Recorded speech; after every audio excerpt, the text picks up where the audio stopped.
Hey folks, the new Solo Leveling episode just dropped, and it's getting all the hype it deserves based on the awesome source material. With everyone's expectations at an all-time high, this anime's got some challenges ahead to live up to the title of the best manhwa ever.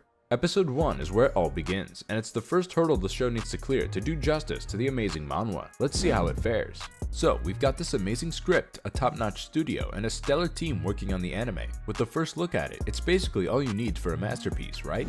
But here's the thing, controversy has been tagged along since the start because it's a Japanese production with a storyline that's not exactly Japan-friendly. Personally, I think that's a misstep from the studio. I would have preferred sticking to the original Korean version. Anyway, I already ranted about this in our last video on Solo Leveling, so let's set that aside and dive into the premiere.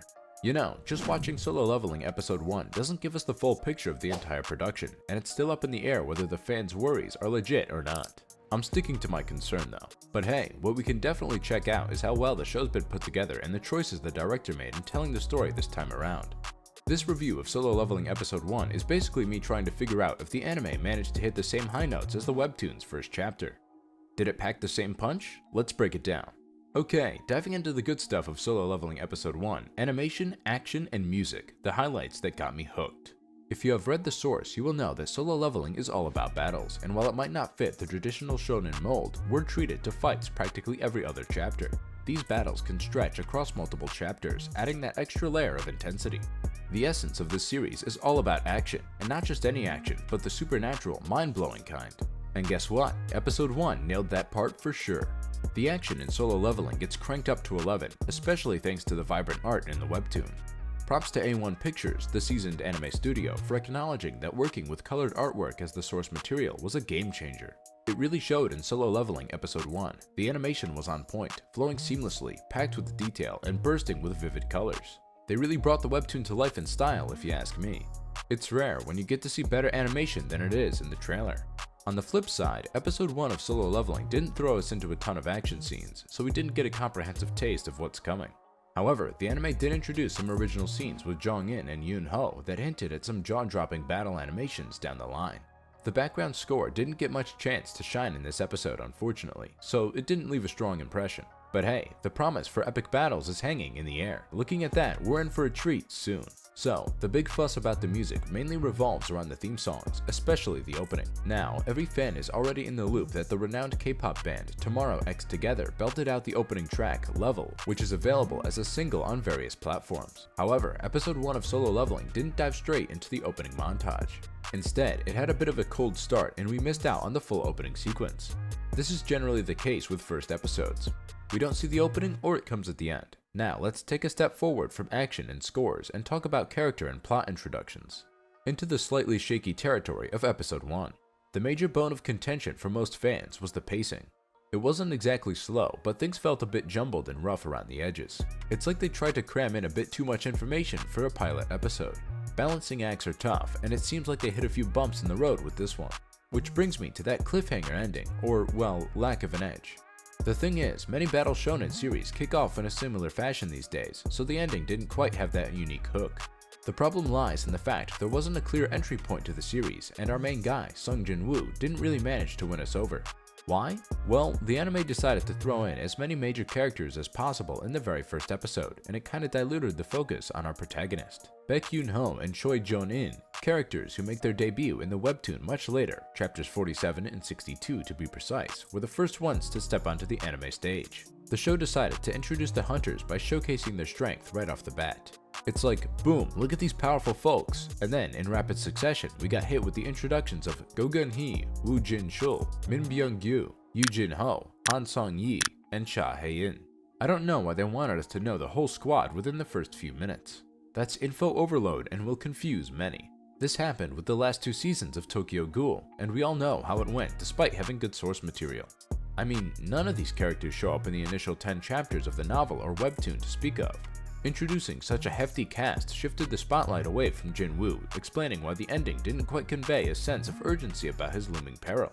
Plus, the frequent switches between various settings felt abrupt and added to the overall sense of chaos that was already present throughout the episode.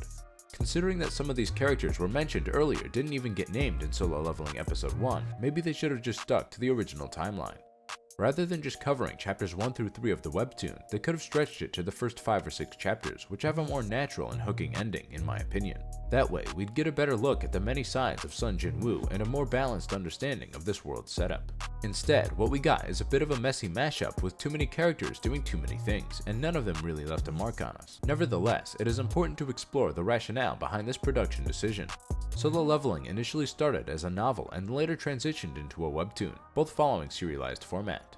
The common strategy employed in both mediums was to conclude the initial chapters in a way that captivates the reader, encouraging them to eagerly anticipate the subsequent installments. At that point, no one actually knew the creator or manhwa. Initially, the novel had a modest beginning but gained popularity gradually as it continued serialization. When the webtoon serialization commenced in 2018, it leveraged the existing enthusiasm generated by the novel. Nonetheless, the visual aspect emerged as its unique selling point, and the truly impressive art in the webtoon swiftly transformed it from a moderately popular series into an overnight sensation. Readers were drawn to the novel for true-going storytelling and to the webtoon for Dubu's visual interpretation, both offering an element of unpredictability. The anime, however, lacked this surprise factor. With the audience already familiar with the story, characters, and their visual presentation, the anime only had sound and movement at its disposal. To captivate the viewer, it had to rely heavily on maximizing the impact of both elements. The initial scenes featuring Jong-in and Yoon-ho provided a preview of the series' action-packed nature. Their battles were crafted to evoke admiration, and Cha Hae-in's striking design aimed to attract a substantial fanbase. Notably, the main characters were voiced by relatively lesser-known actors, whereas the side characters benefited from the seasoned experience of veteran voice actors. Reina Ueda lends her voice to Hae-in, Daisuke Hirakawa voices Jong-in, Makoto Furukawa voices Jin-shul, and Junya Inoki takes on the role of Byung-gyu. These actors are highly recognized in the industry, and all of them contribute to Solo Leveling Episode 1. By intentionally limiting Jinwoo's exposure, the anime strategically emphasizes the utilization of the dynamic visuals and auditory elements, leveraging the strength of kinetic and sound elements for a compelling viewer experience. Consequently, individuals like you and me who are familiar with the source material recognize the anime's potential, but it may struggle to captivate new viewers. Those exclusively watching the anime may lack prior plot knowledge held by existing fans. Although many will likely continue to watch Episode 2, there's a risk that some might not return, as Solo Leveling Episode 1 may not have effectively engaged them or provided a sufficient investment in the unfolding narrative. I mean, animation is good, but good animation is almost everywhere now.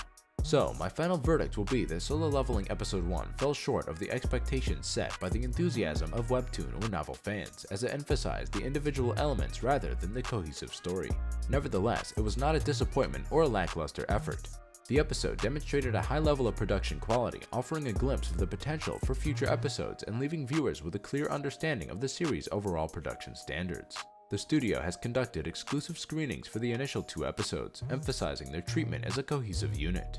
The upcoming second episode is expected to adapt chapters 4 through 7 or 8, potentially addressing concerns related to pacing and Jinwoo's characterization that were present in the first episode. In my opinion, they should have made a 2-episode premiere. That would have been the best. As anticipated, the studio made essential changes to names and locations for the locally broadcasted Japanese version. However, the international version, including the Japanese dub, remains faithful to the source material. Any potential alterations made to the script to align with the anime's country of origin are not immediately apparent, but I think they will be as we move on with more episodes, especially with the Jeju Island incident. Now, the Blu-ray edition indicates a listing for 12 episodes, though there was ongoing debate about whether the first season will consist of 2 cours. Considering the series' popularity and chapter count, a 2-cour season comprising 23 to 25 episodes appears the most plausible for the production. I won't mind that either, as long as they keep the pacing good. Anyway, let me know if Solo Leveling is living up to the hype for you.